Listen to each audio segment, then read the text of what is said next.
Bonjour tout le monde, bienvenue à En Zone Neutre. On est à la saison 2, épisode 11 cette semaine. J'ai le bonheur de recevoir le pilote automobile Raphaël Lessard. On jase un petit peu de son cheminement, du fait que c'est le plus jeune à avoir remporté une course à 12 ans dans une série au Québec. On jase de ça avec lui. C'est un pilote automobile très prometteur. Quiconque a été au Grand Prix de Trois-Rivières sait à quel point c'est la coqueluche du circuit. Donc, on jase avec Raphaël Lessard aujourd'hui.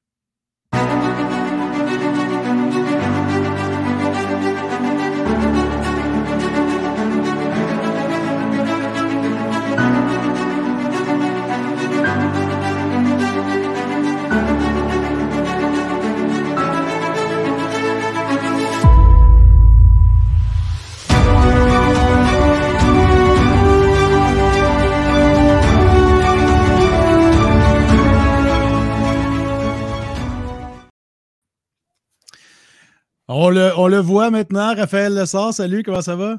Ça va très bien, toi?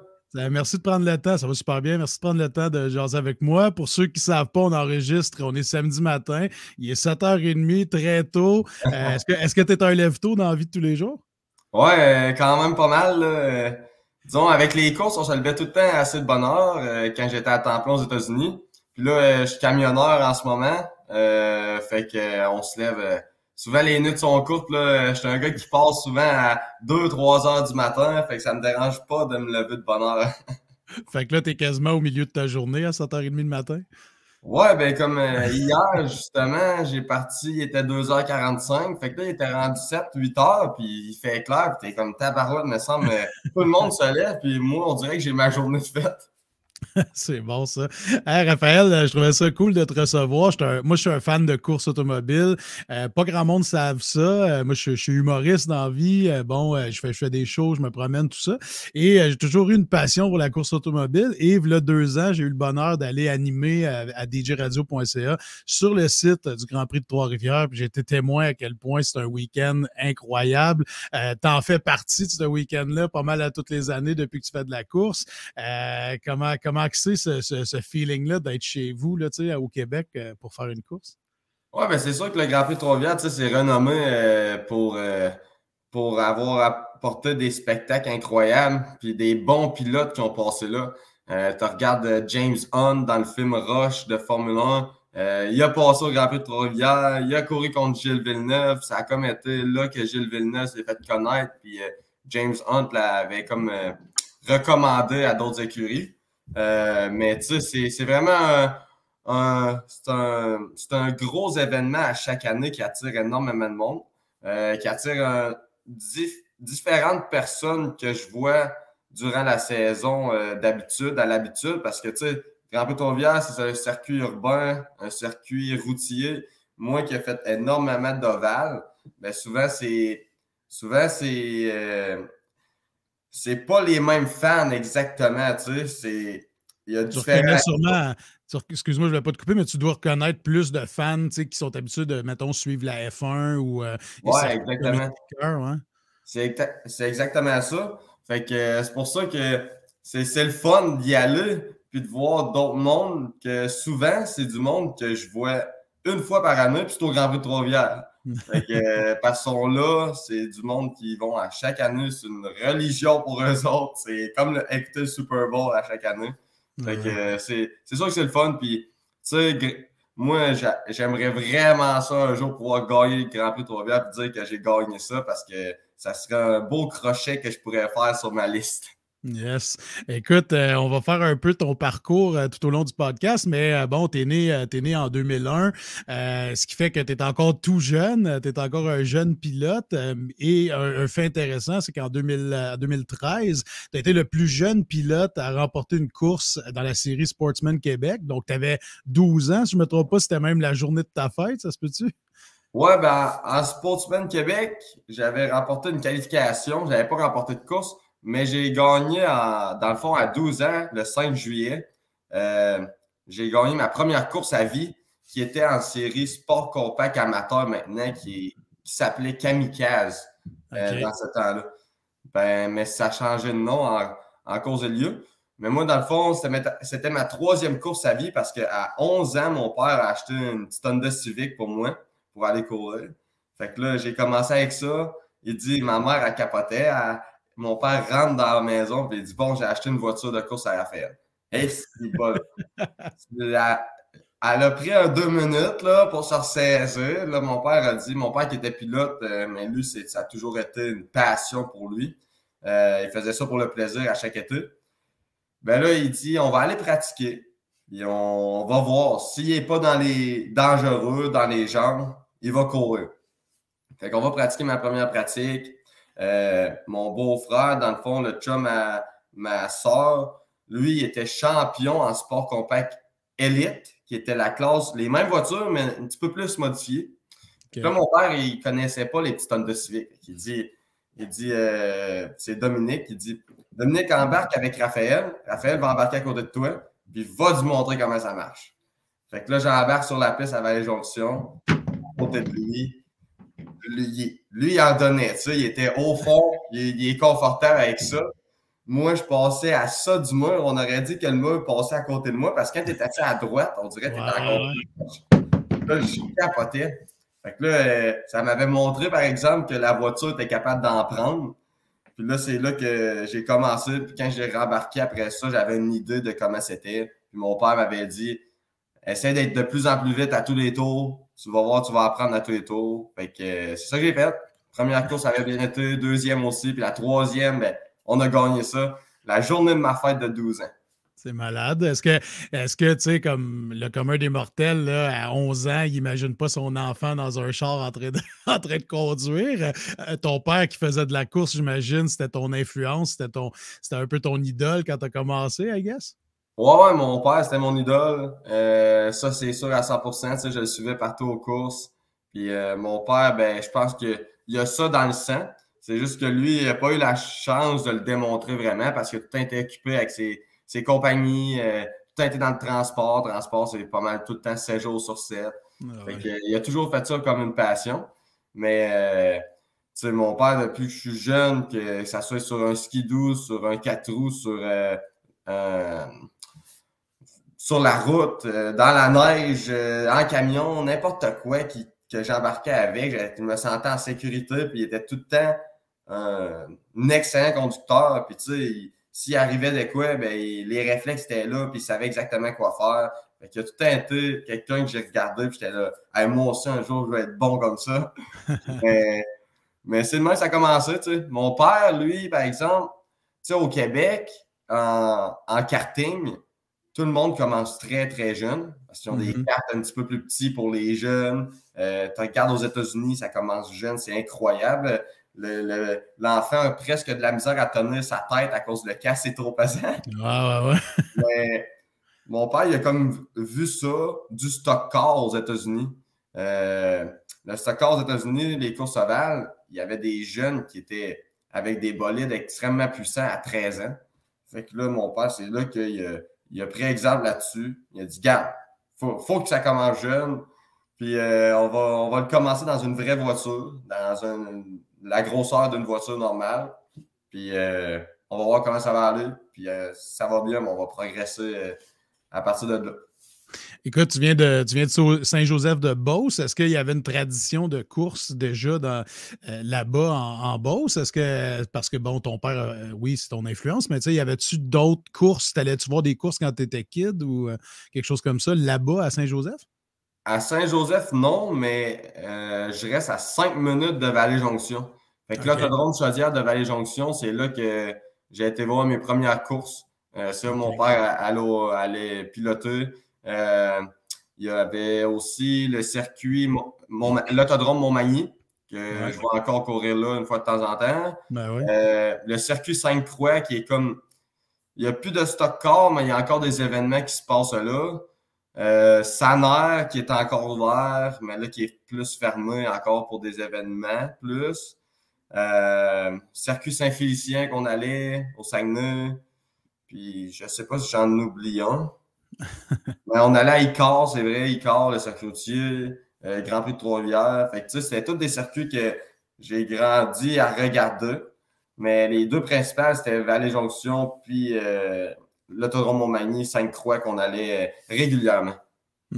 Est-ce que ça fait bizarre, tu sais, comme de commencer, mettons, à 12 ans, puis là, tu sais, tu peux pas avoir ton permis de conduire comme avant 4 ans encore? Est-ce que c'est weird de conduire des bolides de course quand tu n'es même pas proche de pouvoir avoir ton permis de conduire? Ouais, mais tu sais, c'est tannant, là, parce que Ouais. tu veux conduire, tu veux, puis tu sais que tu es capable. Puis, mais tu sais, c'est normal qu'il y ait les règles parce que moi, je suis là-dedans, puis tu sais, il y en a qui ont un don pour différents sports, mais moi, j'avais un don pour conduire des voitures, puis j'ai commencé à conduire des camions à 9 ans parce que mon père a une compagnie de transport. Ah Fait ouais. qu'à 9 ans, je conduisais les camions dans la cour, puis mon père me disait, bon, pour m'apprendre à reculer, mon père, il m'avait dit, parce que nous autres, on avait des 53 pieds, comme Ah très ouais. rare. Fait que là, maintenant, il m'assied en avant du volant. Là, on lève le siège, on l'avance au complet. Là, je me mets à tourner dans la cour, qu'on avait une grande cour. Là, il disait, bon, on va spinner sur telle remorque, puis faut que tu recules entre les deux remorques qui sont là. Puis, tant aussi longtemps qu'elle n'est pas reculée, ben, tu reviens pas à la maison. Donc là, c'était le même. C'est le même que j'apprenais. Bon, si je veux retourner à la maison, il faut que je recule ça. Fait que je me débrouillais tout seul. Puis il y a tout le temps. Il m'a jamais poussé à rien faire parce que moi, c'est toujours ça que je voulais. Puis même moi, des fois, j'étais surpris. Hein, tu me laisses conduire le camion en avant. Je l'écoutais de A à Z, puis moi, je tripais là-dedans. Fait que je suis sûr qu'à 12 ans, j'aurais été capable de conduire dans le chemin. Mais c'est juste que c'est pas tous les jeunes à cet âge-là qui sont prêts à faire ça. C'est ça, ouais, non, ça c'est sûr. Ben, tu sais, tu dis que justement tu fais du transport, tout ça. Est-ce que tu as le pied pesant sur ça? Est-ce que tu sais, avec ton camion, là, est-ce que des fois tu fais comme me semble j'avance pas ou? Ah, ça avance pas, tu sais. On se tourne les pouces là, sur l'autoroute, là, c'est 102. Ben, le mien est barré à 102, 100 sur le cruise. Ouais, Fait que, ouais. tu sais, tu peux pas aller plus vite que ça. Les règlements au Québec, c'est 105 que tu peux pas dépasser en camion. OK. Ça dépend. Si tu sors, mettons, au Nouveau-Brunswick, là, la limite est 110 sur l'autoroute. Puis je pense que les camions ont pas besoin d'être barrés, OK. d'avoir de restrictions. Après ça, si tu vas aux États-Unis, c'est la même affaire. Mais nous autres, on peut pas enlever les restrictions quand on change d'État ou de pays. Fait que là, c'est pour ça Ouais. qu'on est tout le temps pogné à 100, 102, 100. Je te Tu, dis, tu te fais dépasser par des vannes qui sont pas barrées, là, tu sais. ah, c'est tannant, mais tu sais, il faut s'y faire. Puis c'est pas la même chose que, mettons, dans le chemin, là, tu sais jamais qu'est-ce qui peut arriver. Fait que c'est Ouais. toujours mieux de pas faire de vitesse. Parce que tu peux avoir un chevreuil, tu peux avoir un enfant Ouais. qui décide de traverser le chemin, on sait jamais. Fait que c'est sûr que moi, je suis chanceux là-dedans parce que j'ai une place pour faire de la vitesse. C'est ma passion, puis j'ai une place là-dessus que je vais aux courses, puis je fais de la vitesse là, je charge, j'ai l'adrénaline dans le tapis. Puis c'est sûr que quand on rembarque dans le chemin, après on dirait qu'on va aller vite, mais là on se dit on va se calmer, on a été rassasié sur la piste. C'est bon. Écoute, t'es vu comme un pilote prometteur depuis que tu conduis. On entend ton nom partout. Tu sais, t'es probablement le pilote de stock car québécois le plus connu depuis, tu sais, Andrew Ranger peut-être. Est-ce que ça vient avec une certaine pression? Comment tu deals avec ça tu sais, d'entendre un peu partout que t'es le pilote prometteur du Québec? Mais c'est sûr que c'est le fun à entendre. Tu sais, ça démontre que tous les efforts qu'on a mis dans le passé, ça porte fruit. Tu sais, j'ai eu la chance d'être entouré des meilleurs aux États-Unis dans le monde de NASCAR. J'ai eu la chance de côtoyer différents entraîneurs, différents coachs, différents pilotes. Ça, j'ai appris carrément des meilleurs. Fait que c'est sûr que quand je reviens ici, je pense qu'il y a des pilotes qui ont ça, comme Andrew Ranger a fait un petit peu ce parcours-là aux États-Unis. Un excellent pilote. Puis moi, Andrew, je le connais, ça fait depuis que j'ai 12 ans que je le connais, puis je le vois aux courses. Puis, tu sais, ça a toujours été un de mes idoles dans le monde du NASCAR. Puis, c'est sûr que quand je regarde ça, les Québécois qui sont dans le monde du NASCAR, ils n'ont pas eu le même, souvent, cheminement que moi. Souvent, c'est du monde qui faisait du circuit routier puis se sont ramassés dans le NASCAR pour finir leur carrière au Canada dans NASCAR Penties. Puis moi, c'est l'ovale. Moi, j'arrive du monde de NASCAR. Tu sais. J'ai été créé depuis que je course dans le monde du NASCAR. C'est sûr que je trouve que des fois, j'ai pas la même mentalité durant une course que ces gens-là. Mais c'est le fun à voir puis à savoir que le monde, il voit mon potentiel. C'est sûr que j'aimerais ça être aux États-Unis en ce moment.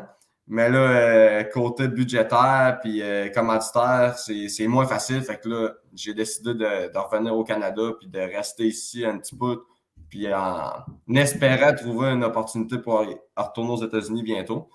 Mais c'est sûr que quand je reviens au Canada ici, j'ai encore autant de plaisir en arrière du volant. Puis ça me permet de me développer encore. J'ai des bons deals avec la rue. Je vais faire le championnat ACT Québec. Fait qu'on va se battre pour un championnat au Québec cette année. Après ça, on va peut-être aller faire quelques courses aux États-Unis. J'ai XPN qui me supporte vraiment beaucoup aussi.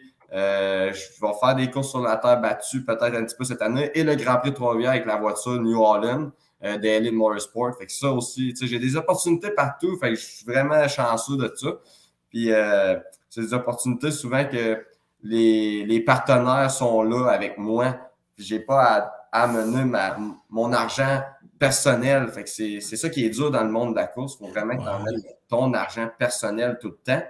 Parce que les gens que je côtoyais, mes coéquipiers aux États-Unis, c'était dur mentalement parce que tu les regardais, puis eux autres arrivaient avec des portefeuilles immenses. Ils venaient de familles multimillionnaires. Fait que c'est ça qui était dur parce que les autres, ils savaient qu'il y avait une prochaine course. Ils savaient que, bon, si en fin de semaine, ça va pas bien. Mais la semaine prochaine, je m'en fous, elle est déjà là, la course est déjà cédulée, c'est déjà payé. Puis c'est tout le temps, fallait que je me batte pour ça. C'est pas un peu frustrant, ça, d'ailleurs, tu sais, à talent égal, mettons, ou quand tu sais que toi, tu es capable de battre tout ce monde-là, mais que, bon, la fin de semaine d'après, tu courses pas, fait que tu peux pas rivaliser, tu peux pas être comme sur un long run comme ça. Est-ce que des fois, c'est frustrant un peu? Est-ce que tu sens ça? C'est sûr que c'est frustrant un petit peu, mais tu sais, faut pas que tu te frustres, tu tombes frustré avec ça non plus. Ça serait facile light, mais tu te dis tant mieux pour eux autres, puis en disant ça, t'espères que ça te revienne à un moment donné. Je suis pas un gars qui a beaucoup de. Je suis pas un gars qui est jaloux des autres. J'ai mes affaires, puis je fais avec ce que j'ai.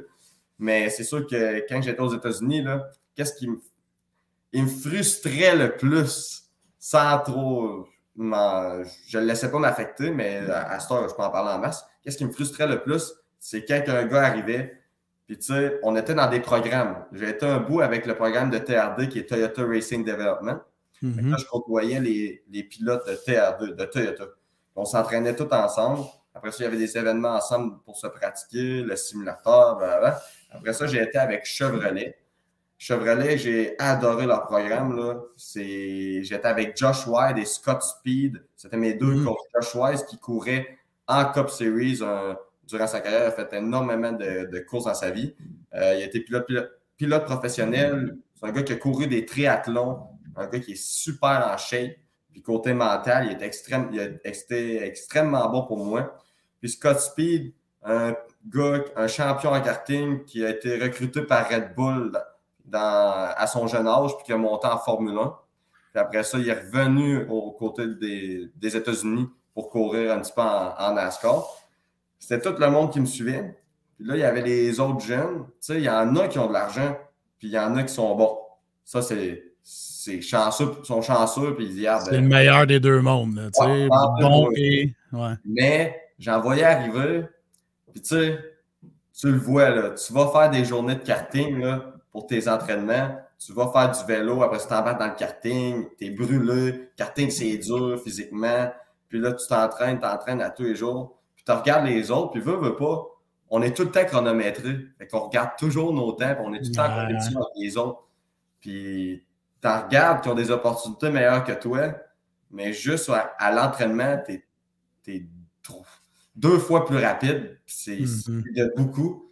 C'est ça qui est frustrant. mais tu sais qu'il arrive, puis qu'il fait un chèque, puis paf, il y a une C'est ça. opportunité. C'est Il a ça sa le place. plus souvent là-dedans, mais regarde,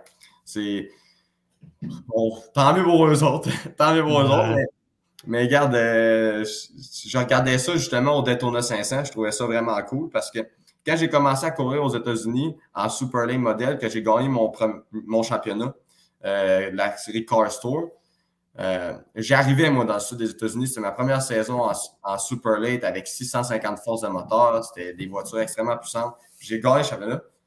Ben, je coursais contre des personnes qui sont en Cup présentement. Et, qui étaient un petit peu plus vieux que moi. Comme, mettons, Harrison Burton, sa deuxième saison en Cup. J'ai couru contre lui. Todd Gilliland, il a déjà été mon coéquipier. J'ai couru contre lui.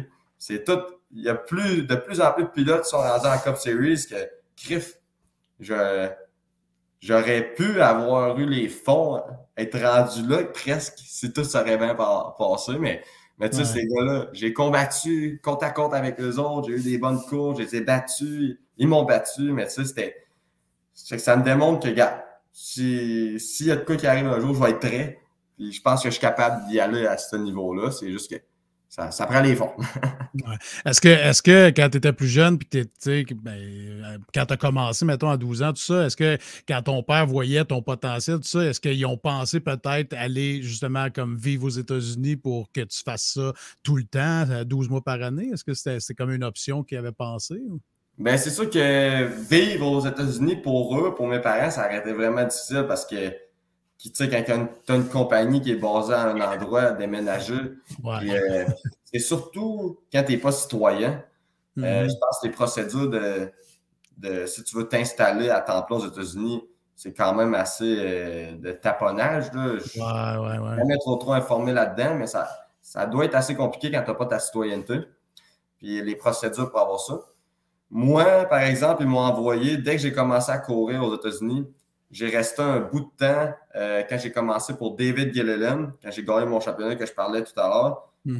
J'ai resté chez le gérant de l'équipe 6 mois dans l'année, mais moi, j'allais à l'école. Je faisais des cours en ligne, mais il fallait que je sois sur place pour avoir mes crédits. Fait que, il y a une année, j'ai manqué la moitié de mon année scolaire. Puis après ça, je suis arrivé à la moitié. Puis là, les profs à mon école étaient vraiment gentils avec moi. Puis tu sais, ils m'aidaient là, sur l'heure du midi. Ils étaient tout le temps en récupération, tout le temps en train d'essayer de reprendre. Puis, tu sais, ils étaient vraiment corrects avec moi. Mais c'est ça.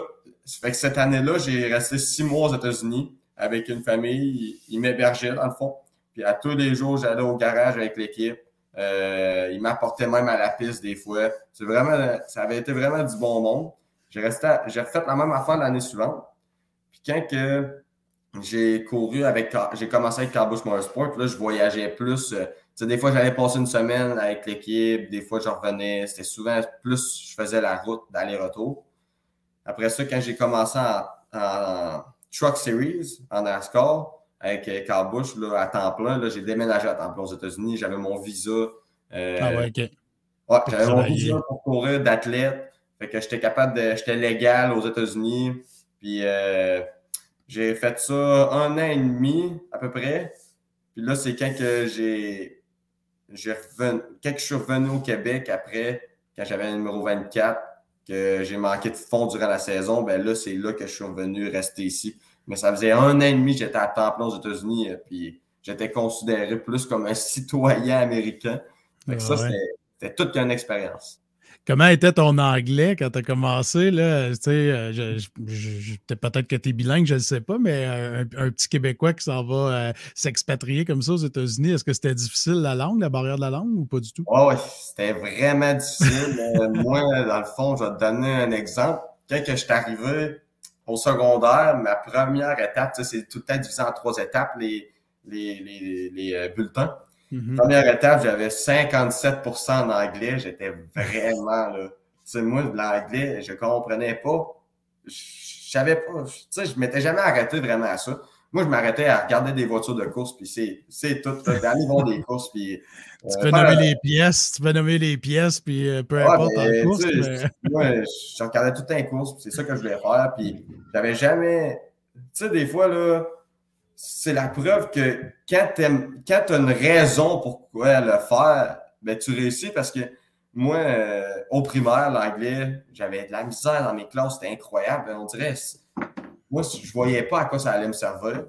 Puis quand j'ai commencé à courir aux États-Unis, hey, T'as compris. on t'a donné un exemple. Première saison aux États-Unis, j'ai commencé à 13 ans. C'était en série Pass Nord, c'était plus en Nouvelle-Angleterre, plus dans le Maine, New Hampshire, Vermont, New York. Tu sais, j'allais pas au sud des États-Unis. Puis, quand des fois, ils faisaient la présentation des pilotes, on est tous parqués en avant des estrades, avant la course, puis on débarque, puis là, il y a un gars qui nous présente avec le micro. Mais des fois, le gars, ça arrivait à des pistes qu'il demandait une couple de questions au pilote. Mais là, moi, je parle pas un mot anglais, j'ai aucune idée de ce qu'il dit. Puis mon équipe, au moins, parlait français, vu que c'était des gars du Québec. Là, je regardais les gars derrière de moi, j'étais là, qu'est-ce que je vais faire? Qu'est-ce que je vais faire? Je connais pas l'anglais, Là, quand il est arrivé à l'auto à côté de moi, le micro a manqué de batterie. Fait qu'il est parti, il a arrêté. No way. Wow. J'étais plus stressé de l'entrevue que d'aller rouler à 100 000 à l'heure à travers de tout le monde à 13 ans. Tu sais, moi, je regardais le gars venir, puis j'étais là, qu'est-ce que je vais dire, je comprends rien. Je sais même pas yes, no, toaster, c'était ça. Mais tu sais, après ça, j'ai vu que j'ai été recruté par David Gilliland Racing à la fin de cette année-là. Fait qu'il fallait que je commence à travailler avec des Américains. Fait que là, au début, mon Étienne Clich, qui est maintenant ingénieur en chef pour l'équipe de Michael Jordan en Cup Series, il est vraiment haut placé, là, c'est une machine. J'ai resté avec lui aux États-Unis, mais au début, c'était lui qui me parlait dans les micros. Puis il a même préparé ma voiture, une coupe de course aussi. Mais quand il me parlait dans les micros, on appelle ça un éclaireur, un spotter. Mm-hmm. J'y disais en français comment que l'auto allait, puis qu'est-ce que j'avais besoin. Puis lui le disait à l'équipe en anglais, tellement que moi, je ne connaissais pas l'anglais. Là, tu sais, les communications n'étaient pas précises. Donc là, c'est là que j'ai commencé à prendre des cours privés après l'école, 2 soirs par semaine, 2 heures par soir, en plus de l'école. Puis là, les cours privés m'ont vraiment donné une bonne base. Puis là, la madame était vraiment gentille. Puis, tu sais, elle était rough avec moi. Il fallait que je l'apprenne. Puis, une fois que tu vas partir avec cette base-là, quand tu as une base, tu vas voir, il faut rien que tu sois dedans, puis ça va se mettre à rentrer tranquillement. Puis, c'est ça que ça a fait. Tu sais, là, à ce temps, je me débrouille très bien. Quand je m'en vais aux États-Unis, j'ai à parler anglais, j'ai pas de problème. Mais je te dirais pas si tu me parles de jardinage en anglais. Là, par exemple, on me perd. Justement, c'était la prochaine question. Ton jardin, non, c'est pas vrai. Est-ce que pour ton transport là, comme camionneur, est-ce que tu vas aux États-Unis aussi? Ouais, je vais aux États-Unis pas mal toutes les semaines presque. À moins qu'il n'y ait pas de voyage pour moi, là, mais comme là, cette semaine, j'ai été au Nouveau-Brunswick à Moncton 2 fois. Sinon, Massachusetts, Maine, New Hampshire. Je fais beaucoup d'endroits, là. OK. Ceux qui ne savent pas, c'est Babu, Danny Bernier, qui gère un peu ta carrière, tout ça. Comment ça s'est passé, ça? Babu, on le sait, c'est un fan de course, beaucoup de motos, puis tout ça. Comment ça s'est fait, cette rencontre-là? Je sais qu'il vient de Bellechasse, là, mais est-ce que c'est le fait que vous étiez proches, tout ça, ou c'est des week-ends de course passés ensemble? Comment ça s'est passé, cette rencontre-là? Ben, c'est sûr que Babu, je connaissais c'était qui, à cause de la drift surtout, puis la radio. Puis je l'avais rencontré à Québec une fois. Tu sais, Babu, c'est un gars qui est très généreux. Fait que, tu sais, déjà là, à partir de ce moment-là, on a tout le temps resté en contact, puis il s'informait, puis il m'appelait, puis il me demandait tout le temps comment ça allait. Puis là, quand que je suis revenu ici, au Canada, ben Babu, il était tout le temps un peu dans mon entourage avant ça, mais j'avais d'autres mondes qui s'occupaient de ma carrière en partie. Puis là, quand on a mis un break là-dessus, quand je suis revenu, ben Babu, lui, il a toujours resté à côté de moi. Il y en a qui sont partis, il y en a qui y ont resté. Puis Babu, ben, on est des amis maintenant, puis on travaille sur des projets. Mais c'est sûr que c'est dur d'aller chercher le financement. Tu sais, Babu, s'il voit une opportunité, ben, il est le premier à me nommer, le premier à essayer d'aller chercher quelque chose pour moi. Puis c'est vraiment le fun, puis à penser à mon futur. Mais, tu sais, Babu, c'est un gars il a énormément d'idées. Fait que, faut comme, des fois, qu'on s'assise, on se parle, quand on se parle, là, il y a tout le temps des nouvelles idées, là. Fait que c'est bon parce que ça prend du monde de même. Faut juste se prendre, après ça, on prend les meilleurs, puis là, on divise ça, puis on sépare ça, puis on analyse ça. Mais c'est vraiment un bon gars, puis on a des projets qui s'en viennent, là, qu'on ne peut pas trop parler, mais c'est avec un de mes commanditaires XPN en plus. Fait que j'espère pouvoir en parler prochainement, puis qu'on puisse sortir ça au plus vite.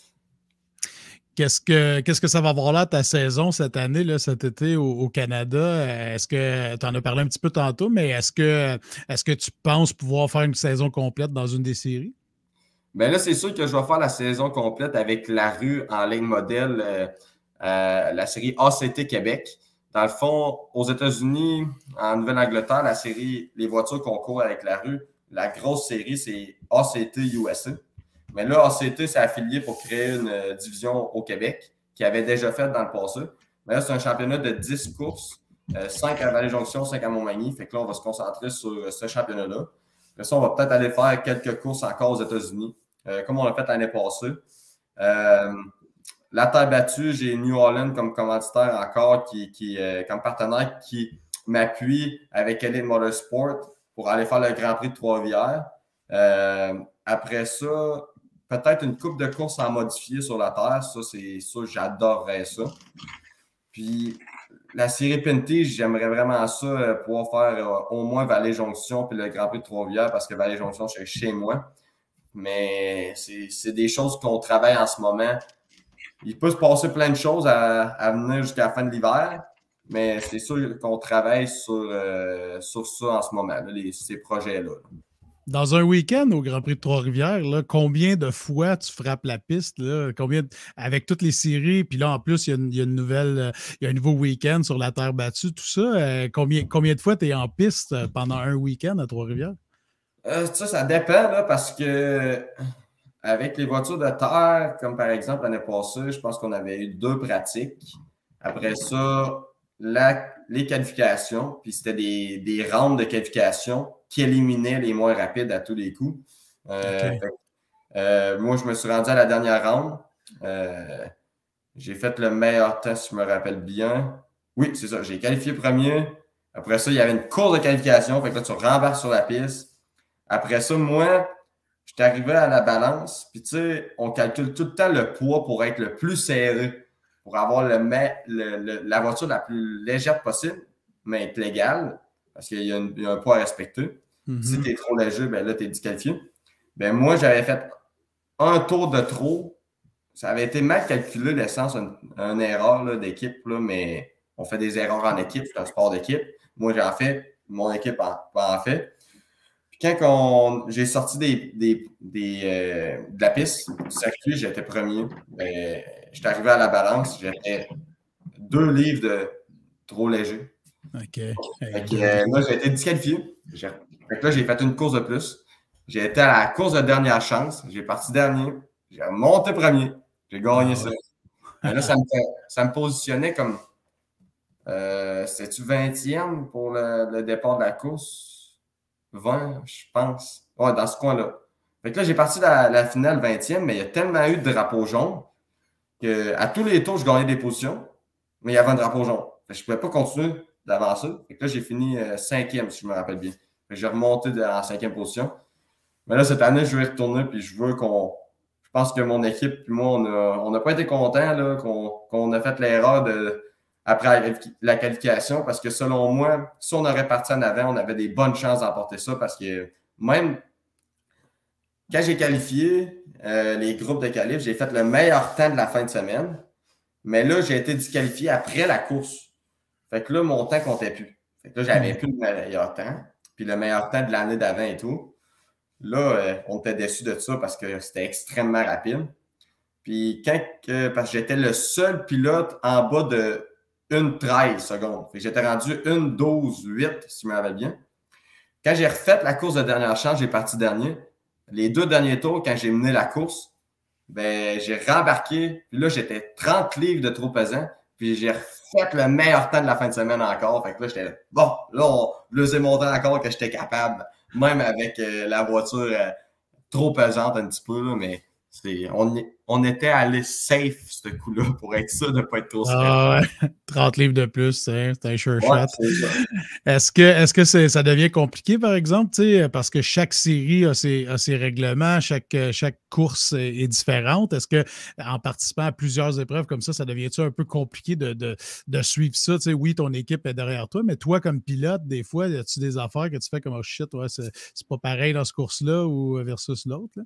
Ouais, ben c'est sûr que quand on fait différentes séries comme ça, il faut vraiment que tu t'adaptes, là, tu arrives là, puis tu es comme ouvert. Là, faut pas que tu sois fermé mettons, moi je vais parler côté pilotage. Faut pas que tu sois fermé à ton pilotage. Ton pilotage, c'est ça, telle technique, puis ça se finit là. Parce que quand j'ai fait le Grand Prix de Trois-Rivières, il y a 2 ans, en série de NASCAR Pinties et en série de terre battue, avec les voitures de terre battue, je pouvais pas utiliser les mêmes techniques pour les deux. C'est des voitures complètement différentes. Côté pilotage, faut que tu arrives là, puis à tous les fois que tu embarques dans une voiture, c'est reset.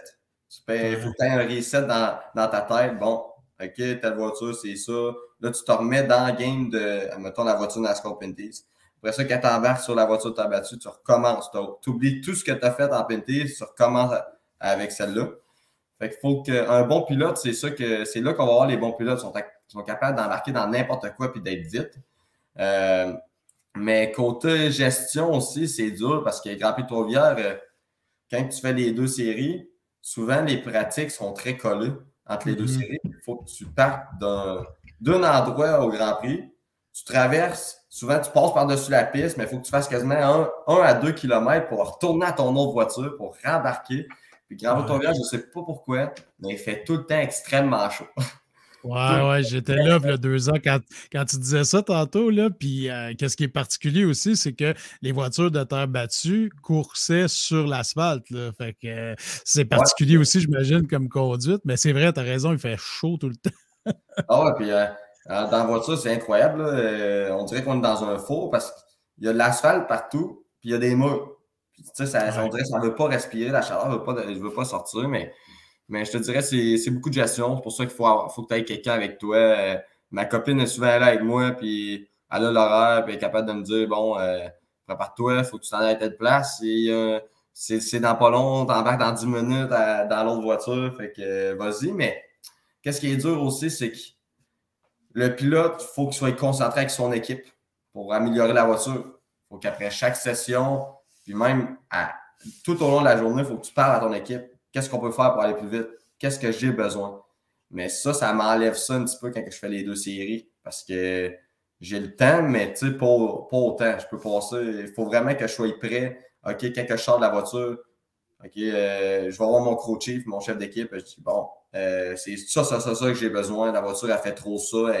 Elle descend trop le devant. Derrière, il vient trop léger sur le freinage. Fait que là, ça veut faire du wheel up.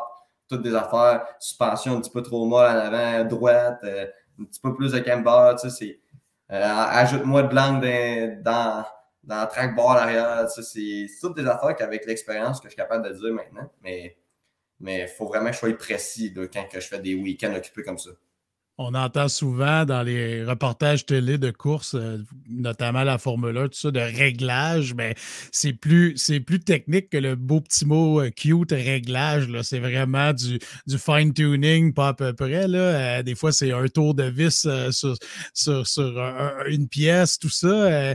Est-ce que toi, avant de devenir pilote ou même, ben, parce que tu as commencé très jeune, mais je veux dire, est-ce que tu as toujours eu l'intérêt pour le côté mécanique ou c'est plus le côté pilotage qui t'a amené là, tu sais? Moi, ça a toujours été plus le côté pilotage.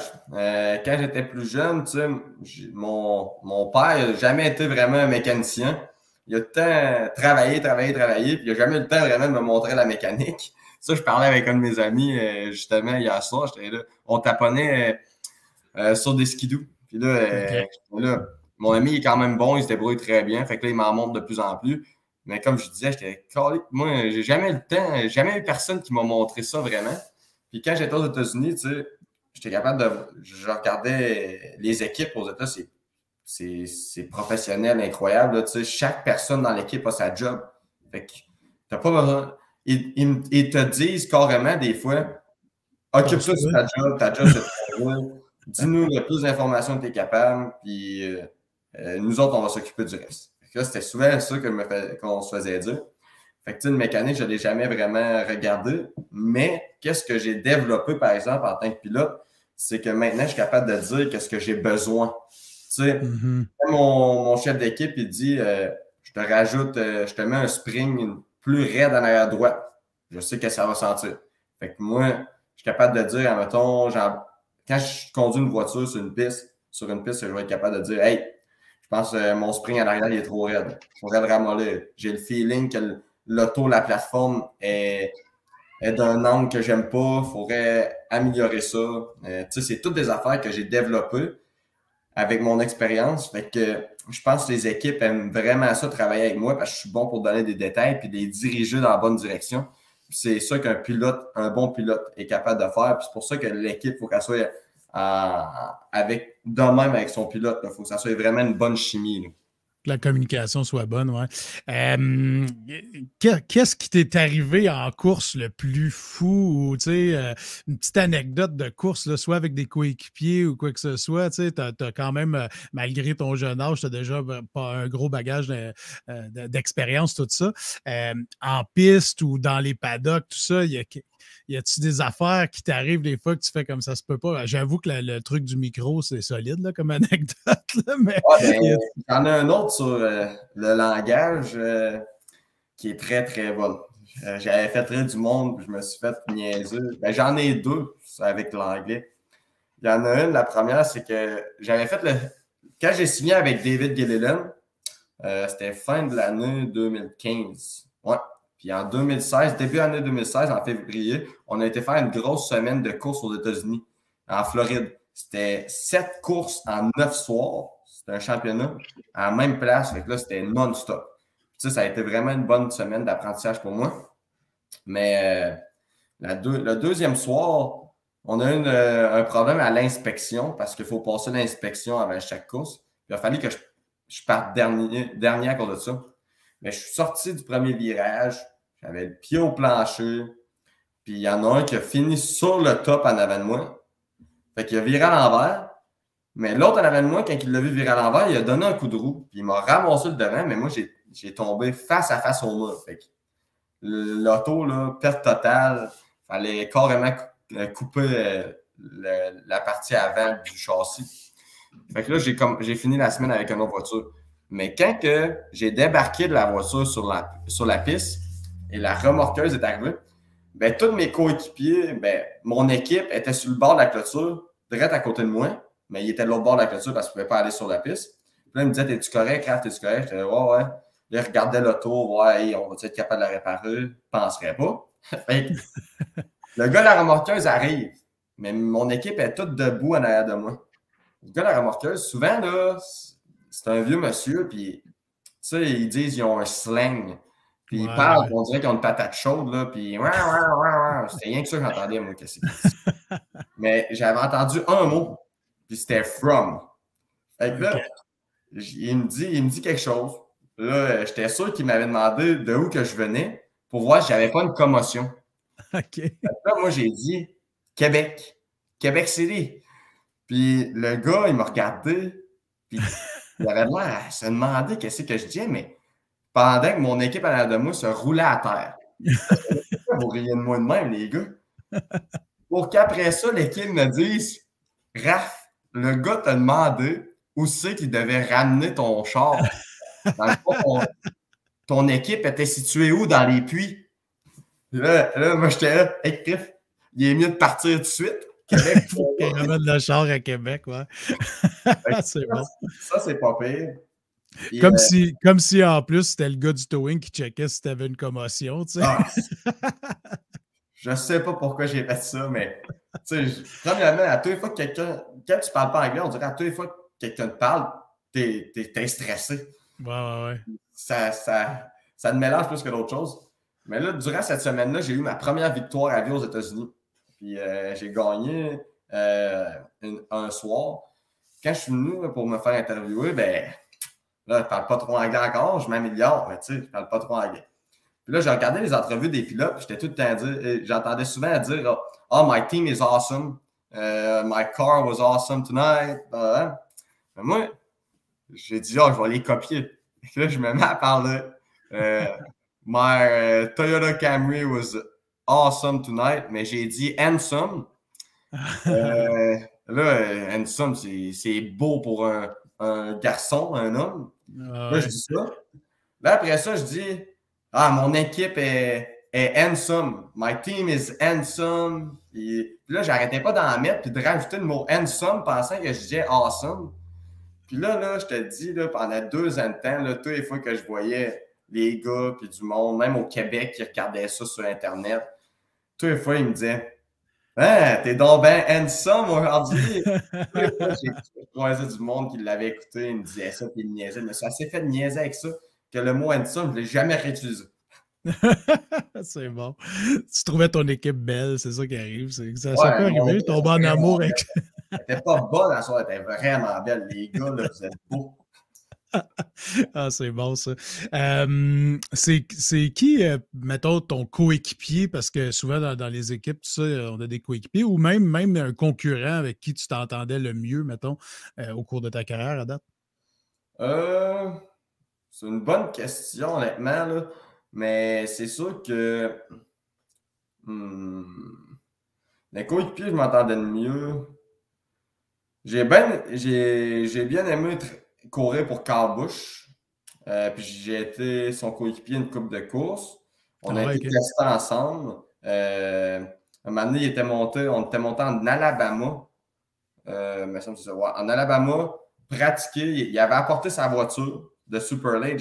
Il avait apporté la mienne parce que je courais pour lui. On avait pratiqué une journée de temps complète, c'est pas 2 jours, non-stop. Puis il y avait les systèmes d'acquisition de données dans l'auto. Fait qu'on allait sur l'ordi, puis on regardait son style de pilotage, mon style de pilotage. Puis moi, je capotais, j'avais 15 ans, me semble. 15 ans, puis j'en revenais pas. J'avais Kyle Busch à côté de moi, là, puis j'avais passé la journée au complet. Puis Kyle, c'est un gars que des fois le monde n'aime pas, mais il est tellement compétitif, puis il veut tellement gagner. Puis quand il t'aime, puis il voit qu'il y a quelque chose à faire avec toi, ben, il est prêt à tout. Puis, il est prêt. Tu l'appelles avant la course, il va te donner des conseils. Il est vraiment sur la coche. J'ai vraiment adoré être son coéquipier puis travailler avec lui parce que c'est pas compliqué.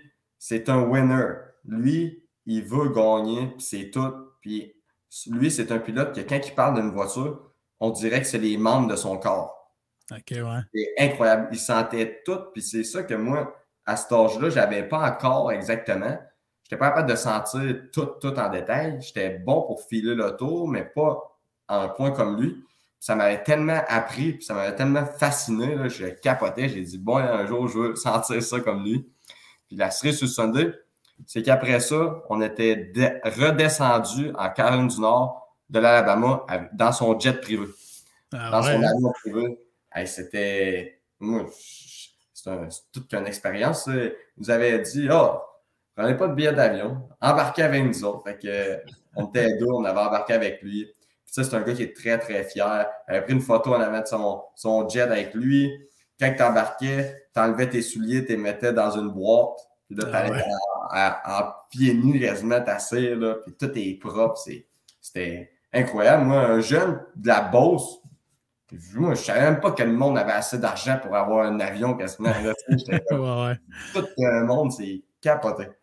C'est cool, c'est une belle anecdote, ça.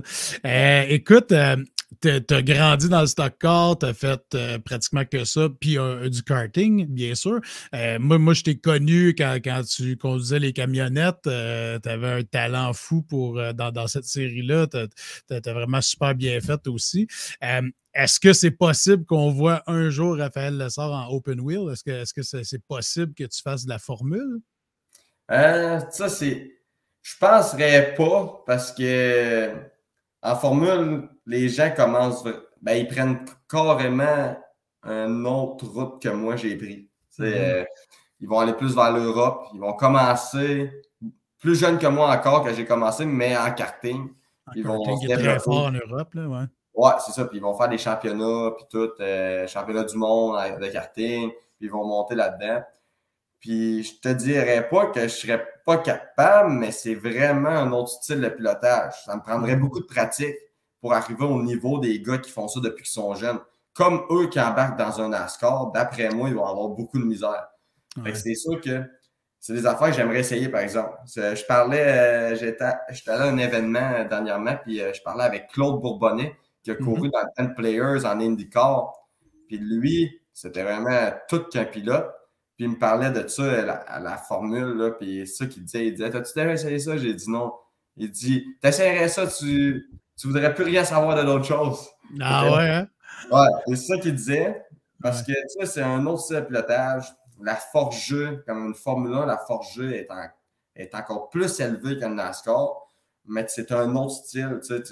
C'est vraiment, nous, on essaie d'avoir le plus de vitesse possible dans les virages. C'est des longs virages, fait qu'on est tout le temps en train de tourner quasiment le plus vite possible, un peu sur la slide. Tandis que les autres, c'est des circuits routiers. Puis nous, on essaie d'utiliser le moins possible le freinage. Mais eux, c'est des forces incroyables de freinage. Là. Vous n'auriez pas idée de comment de pression qu'ils mettent sur une pédale de frein, ces pilotes-là, parce qu'ils arrivent à 300 km/h, puis il faut quasiment qu'ils fassent un U-turn des fois, puis c'est extrêmement puissant. C'est carrément d'autres choses. Est-ce que ben, c'est le fun que tu parles de ça parce que est-ce qu'au Québec, Jacques Villeneuve, par exemple, qui a bien performé en Formule 1, puis quand il a participé, par exemple, au NASCAR à Montréal, tout ça, qui a bien performé aussi, dirais-tu qu'il n'est pas reconnu à sa juste valeur pour s'être adapté à ce point-là au stock car? Ben, c'est sûr que Jacques, c'est un excellent pilote. Même j'en entendais parler quand j'étais aux États-Unis. Parce que Jacques veut pas, je pense, par tout ce qui passe, il est capable de laisser sa marque. Oui, en plus, il parle beaucoup puis il chiale souvent. Fait que il laisse sa trace de toutes les manières. Je l'ai vu une fois, je n'avais pas trop parlé, mais je suis sûr que c'est un excellent pilote. Puis quand il a fait le NASCAR, il a été en camionnette, je pense. Une ou deux fois. Ouais, puis sur l'Oval. L'Oval, ça n'avait pas été trop tôt sa tasse de thé, mais vraiment pas, parce que c'est carrément différent. Mais quand il a été sur un circuit routier, comme la Formule 1, qui est vraiment habitué là-dessus, il était une machine. Il n'avait pas gagné de course, parce qu'il avait fait beaucoup d'Xfinity. Il n'avait pas gagné de course, malheureusement, mais il était tout le temps les plus rapides en qualification. Puis souvent, Jacques avait un style super agressif. Fait que des fois, il pouvait faire une erreur ou un accident de course à l'arrivée. Fait qu'on dirait qu'il n'était jamais chanceux pour se positionner pour à la fin gagner la course. Mais je parlais avec du monde qui ont parlé avec lui, puis il me disait hey, c'était incroyable de le voir aller. Il n'y avait pas personne qui était capable de freiner plus loin que lui sur des circuits routiers avec un Xfinity. C'était incroyable à voir aller. Mais si tu le vois dans les vidéos, genre il était super bon pour faire des dépassements, comme tu suis quelqu'un à la ligne, sur la ligne droite, puis à la dernière minute, tu te tasses puis tu freines plus loin que lui. Déjà que lui est au maximum de son freinage, puis toi, il faut que tu ailles plus loin. Lui, il était exceptionnel pour faire ça en NASCAR. Je regarde encore des vidéos, justement. Je pense que la semaine passée, j'en ai regardé une. C'était une machine. Il était tout le temps agressif. C'est le fun de t'entendre dire ça parce que c'est pas la même génération de pilotes non plus. Puis, Jacques Villeneuve, en Formule 1, il était reconnu justement, comme tu dis, des fois pour faire une couple de petites erreurs. Puis, on salue le mur du Québec du circuit Gilles Villeneuve. Là. À quelques reprises, il s'est écrasé dedans, mais c'est le fun. Puis, est-ce que par exemple, comme Québécois, est-ce que Jacques Villeneuve, même s'il ne faisait pas le même type de course que toi, est-ce que c'était ton idole quand tu étais plus jeune ou c'est vraiment des pilotes de stock car qui étaient tes idoles? Ben, c'est sûr que c'était vraiment plus le NASCAR, moi. Moi, comme idole en pilote NASCAR, ça a vraiment été Jeff Gordon quand il courait. Puis après ça a été Kyle Larson puis Kyle Busch, c'était mes deux préférés. Puis les deux, je les ai côtoyés aux États-Unis. C'est cool. Mais en Formule 1, Jacques Villeneuve, quand je me suis mis à regarder la Formule 1, Jacques n'était plus là. Fait que là, c'est là que c'est sûr que maintenant, je sais c'est qui parce que j'ai été voir qu'est-ce qu'il a fait et tout. Mais avant ça, en Formule 1, tu sais, mon père ne regardait pas souvent ça, la Formule 1. Fait que, on mettait plus le NASCAR, mettons. Fait que j'avais pas suivi ça tant que ça. Est-ce que, comme tu es encore jeune, tu pilotes encore, tout ça, c'est quoi ton rêve ultime là, aujourd'hui, mettons, là, en date d'aujourd'hui, c'est quoi ton rêve ultime là, pour la suite de ta carrière, mettons? Mais c'est sûr que le rêve ultime, ça serait de pouvoir retourner dans une bonne équipe, courir à temps plein aux États-Unis, en NASCAR dans une des 3 plus grosses séries, soit les camionnettes, Xfinity ou Cup, puis de ne pas avoir à me casser la tête pour que ça soit ma job, que je gagne ma vie avec ça, puis ma job, ça soit de performer, puis m'entraîner à tous les jours pour ça, étudier mes courses, essayer d'être le meilleur, puis être avec une bonne écurie, ça c'est primordial. Mais tu sais, c'est pas avoir à me stresser sur l'argent. Tu sais, l'argent, bon, avoir quelqu'un, une grosse compagnie qui est à l'arrière de moi puis qui dit, garde, on signe un contrat de tant d'années, on est avec toi, on est derrière toi. Les seules conditions, c'est que tu performes. Puis là, je peux te dire que ça serait un rêve, ça. Là. Il y en a que ça leur arrive. Il y a des pilotes, ça leur est arrivé, mais pas moi encore pour le moment. Mais tu sais, j'ai encore bien du plaisir avec les gars que je vais courir cette année avec les équipes. Ben écoute, Raphaël, merci. Merci d'avoir pris le temps de participer au podcast. Moi, je suis un fan de course. Je t'avoue que j'étais plus un fan de Formule 1, mais après avoir été à quelques reprises au Grand Prix de Trois-Rivières, j'ai été tellement impressionné par la vitesse des voitures, le fait que la piste est tellement pas large à certains endroits, un circuit routier qui est incroyable, le Grand Prix de Trois-Rivières. Là. Si jamais les gens n'ont pas été au Grand Prix de Trois-Rivières, c'est tellement le fun. Tu es tellement proche de la piste, tu peux sentir la chaleur des voitures là, sur la piste. C'est incroyable. Fait que merci d'avoir pris le temps. C'était vraiment le fun. Belle discussion. J'espère que les gens te découvrent ou qui te connaissaient déjà. Où est-ce qu'on peut te suivre un peu? Est-ce que tes médias sociaux un peu? Comment ouais, un petit peu, là, mais les médias sociaux, quand la saison commence, là, toutes mes courses, j'en parle, puis je suis vraiment actif là-dessus. Là, la saison morte, je suis un petit peu moins actif. Je poste une fois de temps en temps. Comme là, aujourd'hui, je m'en vais à un événement à Vallée-Jonction, faire une petite course sur glace, qui m'ont demandé d'être là comme invité spécial. Fait que je vais aller m'amuser là-dedans. Puis, on travaille beaucoup l'hiver parce que l'été, on ne peut pas trop travailler. Fait que là, on en profite. Fait que on est tellement occupé que des fois, on manque de temps. Mais sur les réseaux sociaux, c'est Raphaël Lessard sur Facebook, Instagram. C'est pas mal mes 2 plateformes là, que je poste le plus de choses là-dessus. Fait que si le monde veut me suivre, ils peuvent m'écrire ou venir me follow, comme ils disent. Ben c'est bon, écoute, je vais mettre les liens de toute façon en publiant le podcast cette semaine. Donc, je vais tout mettre ça en dessous de la publication. Fait que, ben merci Raphaël Lessard, puis on continue de te suivre, puis bonne chance pour ta saison. Yes, un gros merci à toi de m'avoir eu sur ton podcast, puis bien hâte de pouvoir partager ça sur mes réseaux. Ben parfait, ça fait plaisir. Salut. Merci.